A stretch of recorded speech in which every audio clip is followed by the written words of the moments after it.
Hey guys, how's it going? Hope you're doing well. My name is Crown, and today I'm going to read you some very interesting stories that I hope that you're gonna love. And now, without further ado, let's go!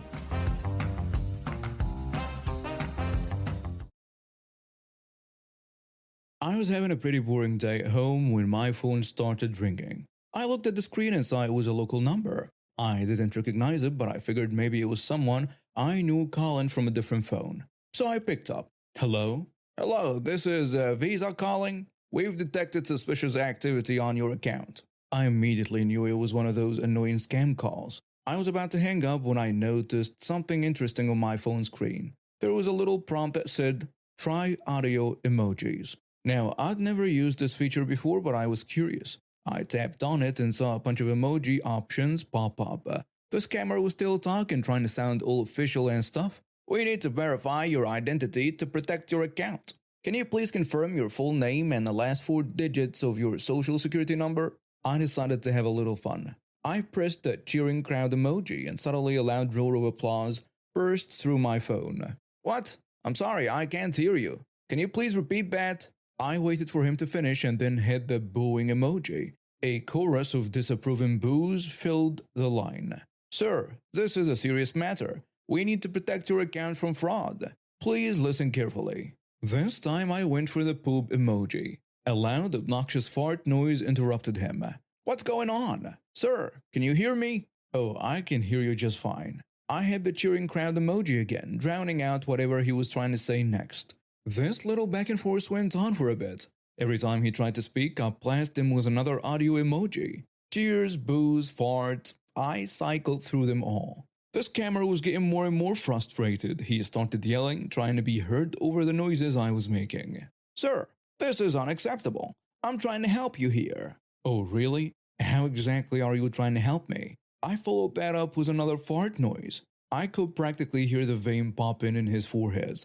"If you don't stop this immediately, I will have to terminate this call." "Promise?" Cue more cheering crowds. The poor guy was practically hyperventilating at this point. You! This is highly unprofessional," says a guy trying to scam people over the phone. I hit him with one last round of boos before he finally lost it. "That's it. I am done." And with that he hung up. The whole thing probably lasted less than a minute, but boy was it satisfying. I couldn't stop grinning as I plucked the number. Now I know what you're thinking. Isn't that a bit childish? Maybe, but let me tell you, after getting so many of these scam calls, it felt good to turn the tables for once. Plus, I like to think I wasted a minute of his time, a minute he couldn't spend trying to scam someone else. The rest of my day was pretty uneventful, but that little encounter gave me a good chuckle. I mean, who knew my phone had such a fun feature? It's like having a whole comedy sound effects board right at your fingertips. Our town home association has been a nightmare lately, and it all started with our former president, Brad. Let me tell you about the absolute disaster we've been dealing with. For years, Brad ran our homeowners association. At first, everything seemed fine. We'd have our meetings, discuss community issues, and go about our lives. But as time went on, things started to fall apart. Literally. I noticed the mailbox structure was rotten away. Every time I went to check my mail, I cringed at the sight of it. The wood was splintering and the paint was peeling off in chunks. It looked like a strong wind could knock it over. Then there was a roof. We all knew it needed replacing, but Brad kept putting it off. "We'll get to it next year," he'd say every time someone brought it up, but next year never seemed to come. The final straw for me was when I discovered a leakage in my garage. Water was seeping in through the ceiling, creating a small puddle on the floor. I called Brad immediately. "Brad, we've got a serious problem. There is a leak in my garage." "Oh, that's unfortunate. Have you tried putting a bucket under it?" "A bucket? Brad, we need to fix this properly. It's going to cause more damage if we leave it." "I understand, but we just don't have the funds for major repairs right now." "What do you mean we don't have the funds? We all pay our fees every month. Where is that money going?" "Well, maintenance, landscaping, that sort of thing. Don't worry, I've got it under control." But he didn't have it under control. Not even close. It wasn't just me who was frustrated. My neighbors were all experiencing similar issues. We'd gather outside, chatting about the state of our homes and a lack of action from Brad. Neighbor 1 says, "Did you see the state of the playground? The swings are rusted and I'm afraid to let my kids play there." Neighbor 2, "Yeah, what about the pool? It was closed all summer because Brad said we couldn't afford the chemicals to keep it clean." This is ridiculous. We pay our fees every month. Where's all that money going? We decided to confront Brad at the next homeowners association meeting. It was a tense affair with nearly every homeowner in attendance. Homeowner 1, Brad. "We need to see the financial records. We want to know where our money is going." Brad says, "I've told you before, we just don't have enough funds for all these repairs." Homeowner 2, "Then show us the books. Prove it to us." "There is no need for that, I assure you. I am managing the finances responsibly." If you're managing them responsibly, then you should have no problem showing us the records. "I don't appreciate these accusations. I've been president for years, and I've always had the community's best interests at heart." The meeting ended with Brad storming out, refusing to show us any financial records. We were all left feeling frustrated and betrayed. Things came to a head when it was time to renew our building insurance. Brad had always handled this, but this time he dropped the ball completely. We only found out when one of my neighbors, who works in insurance, happened to ask about our policy. "Brad, what's going on with our insurance? Is it up to date?" I asked him. Of course. I've got it all under control." "Are you sure? Because I heard it might have lapsed." "Well, there might have been a small issue with the renewal, but I'm handling it." Small issue? We later found out we've been without insurance for a month. If anything had happened during that time, we would have been completely unprotected. That was the last straw for all of us. We called an emergency meeting and voted to replace Brad.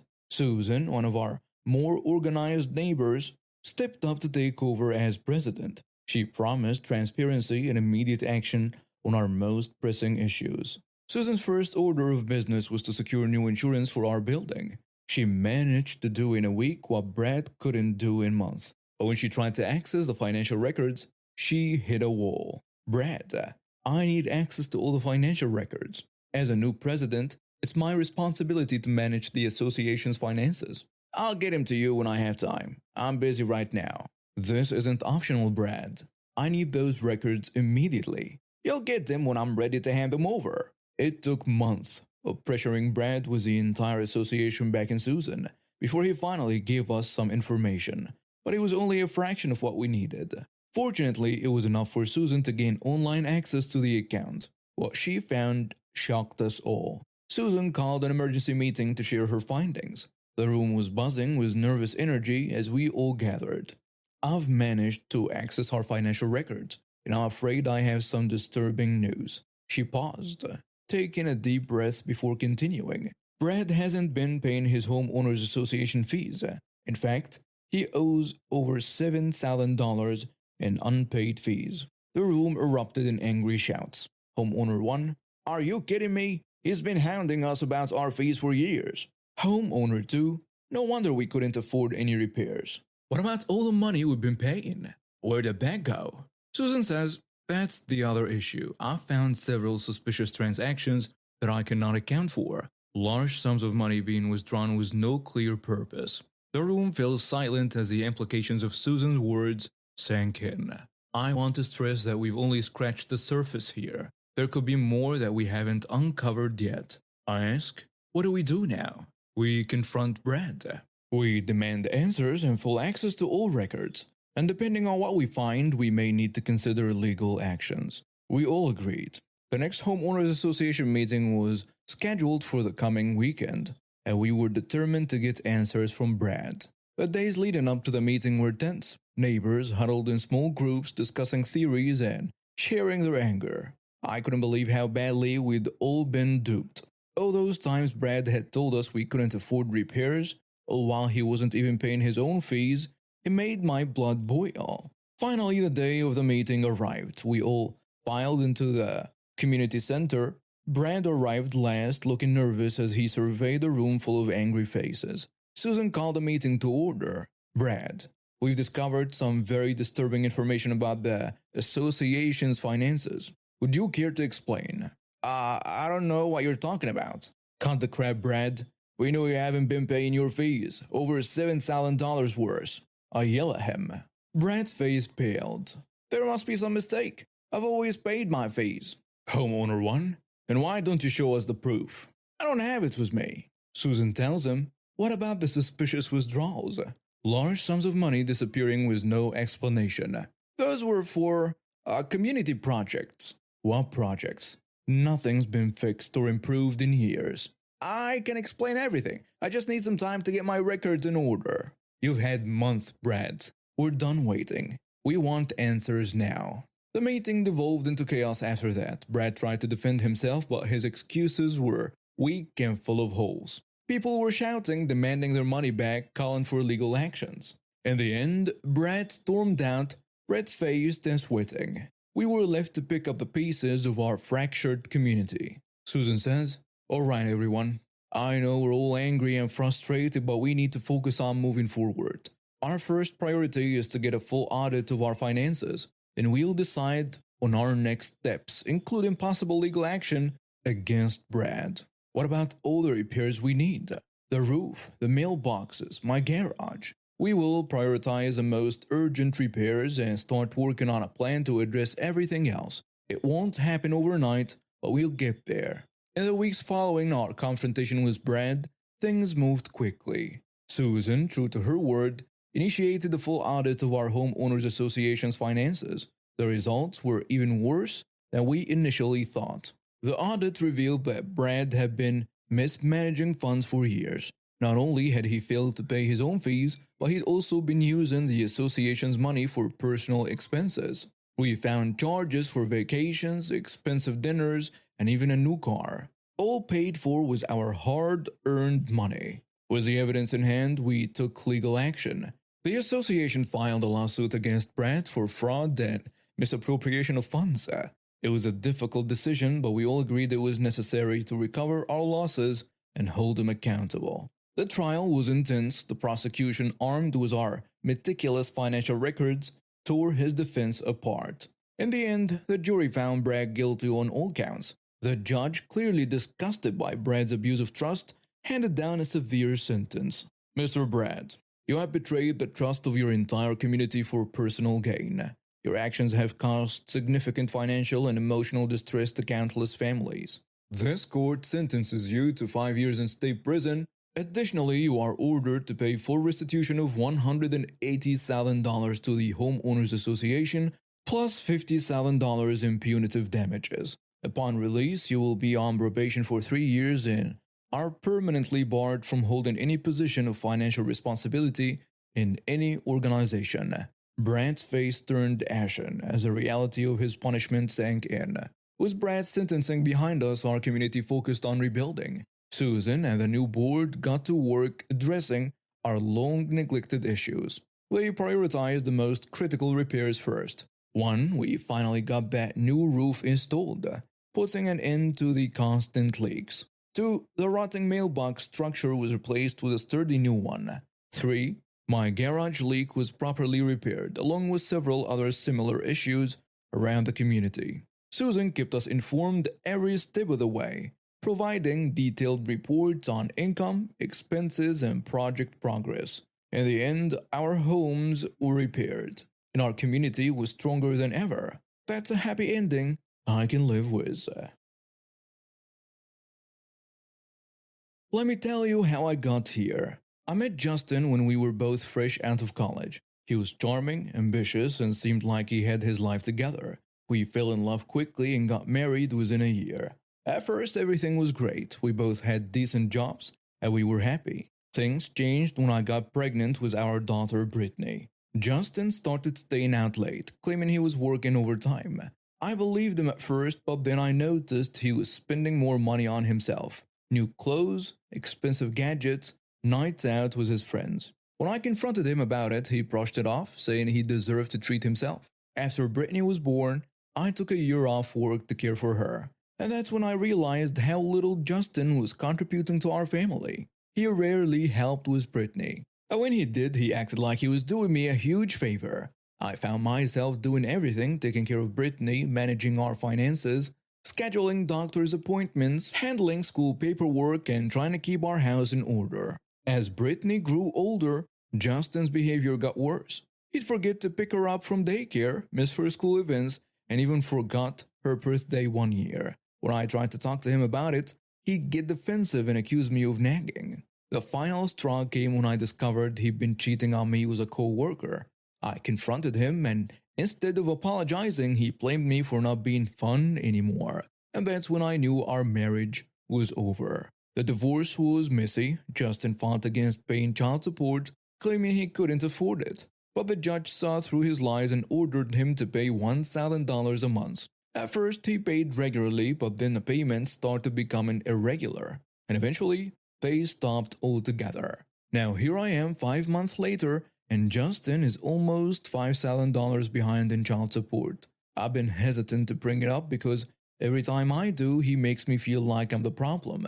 Let me tell you about our last interaction when I mentioned it. It was a sunny day in May when I was dropping Brittany off at Justin's place for his weekend visit. Justin, we need to talk about the child support payments. You're behind and it's really affecting Brittany and me. He rolls his eyes and waves his hand dismissively. Here we go again. Can't you just let it go for once? Let it go? This is our daughter's well-being we're talking about. I pray you heal from all the bitterness and anger. It's not a good look on you. Me stunned silence. Then he takes Brittany's hand. Come on, sweetie. Let's go inside and have some fun. And that was it. He just walked away, leaving me standing there feeling like I was the one who'd done something wrong. Since then, I've been torn about what to do. Part of me wants to keep reminding him to fight for what Brittany deserves, but another part of me is afraid. What if I get in trouble for not constantly reminding him? What if the judge thinks I'm not doing enough? I find myself struggling with old habits too. There is this voice in my head telling me I should just do everything for him like I used to. All of Brittany's school and medical information is online, and I have to fight the urge to just hand it all over to Justin instead of letting him take the initiative to get it himself. This actually came up in court once. Justin's lawyer tried to argue that I should be responsible for keeping Justin informed about everything related to Brittany, but my lawyer stood up for me. Your Honor, my client is no longer Justin's wife. She is not responsible for managing his parental duties. The judge eventually says, I agree. Mr. Justin, you have equal access to your daughter's information. It's your responsibility to stay informed. Despite this, I still worry. What if Justin ends up in jail because of the unpaid child support? Will I be held responsible for not reminding him enough? Last week, I finally decided to talk to my friend Katie about the situation. We met up at a local coffee shop and I poured my heart out to her. I just don't know what to do, Katie. I feel like I'm failing Brittany by not fighting harder for the child support. But I'm also afraid of pushing Justin too far. But honey, you're not failing anyone. Justin is the one failing his responsibilities as a father. What if I get in trouble for not reminding him? Listen to me, you're not his secretary or his mom. The court ordered him to pay child support. It is his job to remember, not yours to remind him. I know you're right, but I can't help feeling responsible. That's because he conditioned you to feel that way during your marriage. But you're not responsible for his actions anymore. You need to focus on yourself and Brittany. After talking with Katie, I realized I needed to take action. The next day, I called my lawyer to discuss the situation. I am worried about the unpaid child support. Justin is almost $5,000 behind now. Lawyer tells me, I'm glad you called. We can file a motion for contempt of court. Justin is violating the court order by not paying. Will I get in trouble for not reminding him more? Absolutely not. The court order is clear, and it's Justin's responsibility to follow it. You're not obligated to remind him. What about his access to Brittany's information? Should I be giving that to him? No, you don't need to do that. As a judge said once, Justin has equal access to that information. He needs to take the initiative to get it himself. After speaking with my lawyer, I felt a weight lift off my shoulders. I realized that I wasn't responsible for Justin's failures, and I didn't need to keep enabling his behavior. The next week, my lawyer filed a motion for contempt of court. Justin was served with papers and a court date was set. When the day arrived, I was nervous but determined to stand my ground. In the courtroom, Justin tried to play the victim, claiming he couldn't afford the payments and that I hadn't reminded him. But the judge wasn't having any of it.